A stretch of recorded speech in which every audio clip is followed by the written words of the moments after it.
বেশিরভাগ দিনই রান্নাবান্না করা হয় আমার রাতে, কিন্তু আজকে আমি একদম সকালবেলা রান্না করতে চলে এসেছি।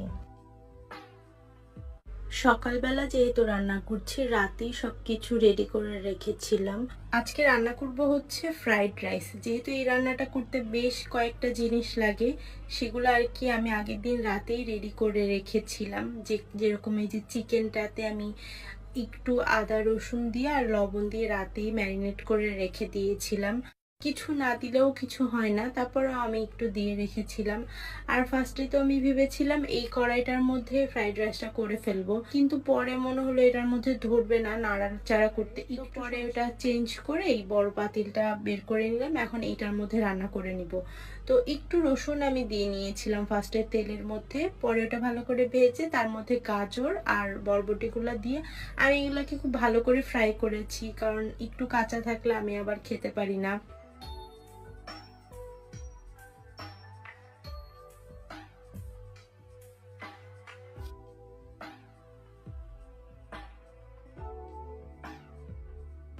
এর সাথে আমি একটু পেঁয়াজ আর কাঁচামরিচও দিয়ে নিয়েছিলাম।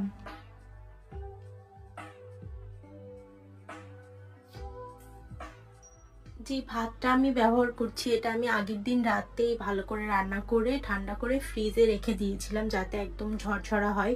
এখানে আমি পোলাওয়ের চালটা দিয়ে ভাত রান্না করে রেখেছিলাম, তো সেটাই এর মধ্যে দিয়ে দিলাম। তারপর আস্তে আস্তে সব কিছু আমি দিয়ে মিশিয়ে নিচ্ছি।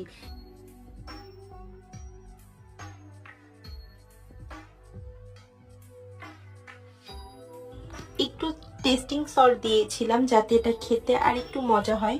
তোমরা চাইলে এটা স্কিপ করতে পারো। পুরো রান্নাটা বাটার দিয়ে করলে, কিন্তু আমার বাসায় যেহেতু বাটার ছিল না, তো আমি তেল দিয়েই করেছিলাম এবং লাস্টে নামানোর আগে একটু ঘি দিয়ে নিয়েছিলাম। এভাবে করলে, যেহেতু সবকিছু রেডি করাই ছিল, এজন্য রান্নাটা করতে বেশি একটা সময় লাগেনি। সময়ের মধ্যে আমার রান্না শেষও হয়ে গিয়েছিল, আর আমি লাঞ্চটাও ঠিকঠাক সময় মতো প্যাক করে দিতে পেরেছিলাম। আর সাথে আমি হচ্ছে চিকেন দিয়ে